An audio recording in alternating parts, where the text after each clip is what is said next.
नमस्कार दोस्तों, आज के इस वीडियो में हम देखेंगे प्रगतिवाद की विशेषताएं। तो देखते हैं प्रगतिवाद की विशेषता। जो प्रगतिवाद की पहली विशेषता है वो है धर्म ईश्वर का विरोध। यानी प्रगतिवाद की पहली विशेषता है धर्म और ईश्वर का क्या किया गया है, यहाँ पर विरोध किया गया।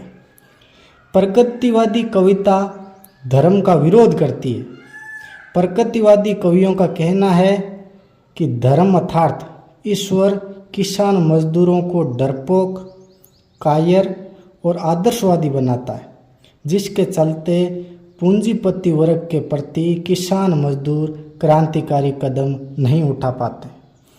यानी प्रगतिवादी कविता के बारे में कहा जाता है कि प्रगतिवादी कविता है वो धर्म और ईश्वर को क्या किया गया, विरोध किया गया।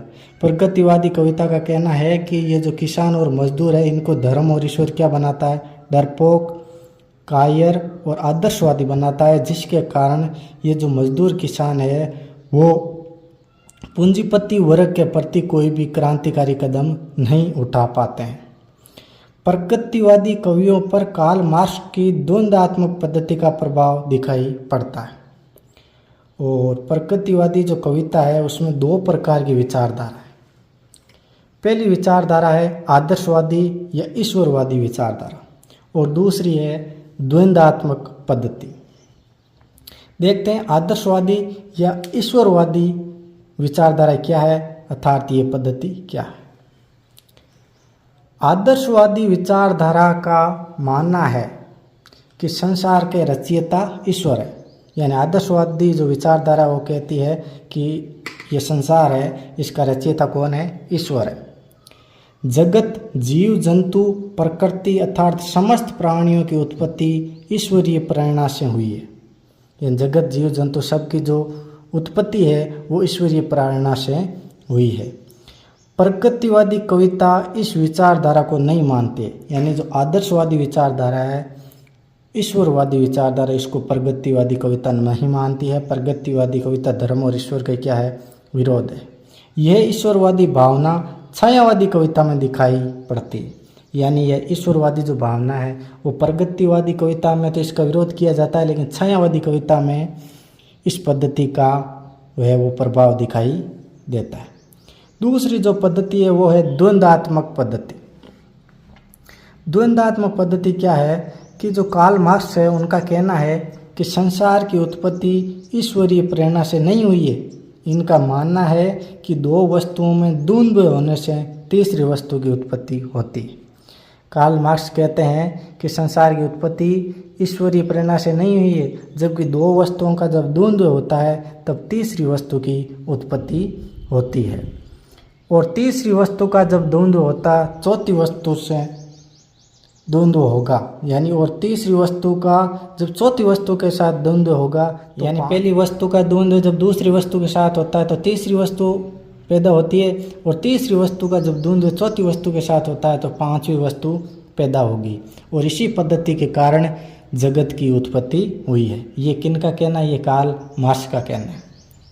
किसान धर्मपरायण और भाग्यवादी होता है, जिसके कारण उसका धार्मिक और आर्थिक शोषण होता है।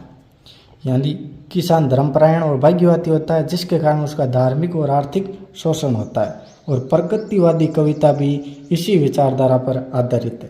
यानी प्रगतिवादी कविता कहती है कि धर्म और ईश्वर के प्रति ज़्यादा आस्था रखना ही पूंजीपति वर्ग के द्वारा किसान मजदूरों पर अत्याचार किए जाते हैं। दूसरा जो विशेषता है प्रगतिवादी कविता की वो है पूंजीपति वर्ग के प्रति घृणा का भाव। प्रगतिवादी कविता पूंजीपति वर्ग के प्रति घृणा करती है। कार्ल मार्क्स का कहना है कि पूंजीपति वर्ग किसान मजदूरों का शोषण करता है। इन्होंने इस बात को मूल्य वृद्धि के सिद्धांत से समझाया। यानी कार्ल मार्क्स का कहना है कि पूंजीपति वर्ग किसान मजदूरों पर शोषण करता है, और कार्ल मार्क्स ने जो मूल्यवर्धी सिद्धांत है उसमें इस बात को समझाया गया है। इनका कहना है कि वस्तु का जो वास्तविक उत्पादन करता है उसे लाभ का बराबर हिस्सा पूंजीपति नहीं देता। कार्ल मार्क्स कहता है कि जो वस्तु का वास्तविक उत्पादक है, यानी कि जो किसान है वो उद्योगों के लिए कच्चा माल तैयार करता है, तो उसको जो लाभ का है वो बराबर हिस्सा पूंजीपति नहीं देता। प्रगतिवादी कविता में पूंजीपति वर्ग का कपटी, क्रूर और अमानवीय बताया गया। यानी प्रगतिवादी कविता में पूंजीपति वर्ग को कपटी, क्रूर और अमानवीय बताया गया। तीसरा जो प्रगतिवादी कविता की विशेषता है वो है शोषित वर्ग के प्रति सहानुभूति। प्रगतिवादी कविता में शोषित वर्ग का चित्रण करते हुए कवि उनके दुख, दर्द, रीति नीति और उल्लास में शामिल होते हैं। किसान मजदूरों की दीनता, उनकी कटुता काव्य में चित्रित होती है। यानी प्रगतिवादी जो कविता है उसमें शोषित वर्ग का चित्रण किया गया है, और इन प्रगतिवादी कविताओं में जो शोषित वर्ग है उनके दुख, दर्द और रीति नीति और उल्लास में शामिल होते हुए उनके दुख दर्दों को दिखाया गया है, और किसान मजदूरों में जो दीनता है उनकी कटुता काव्य में चित्रित होती है।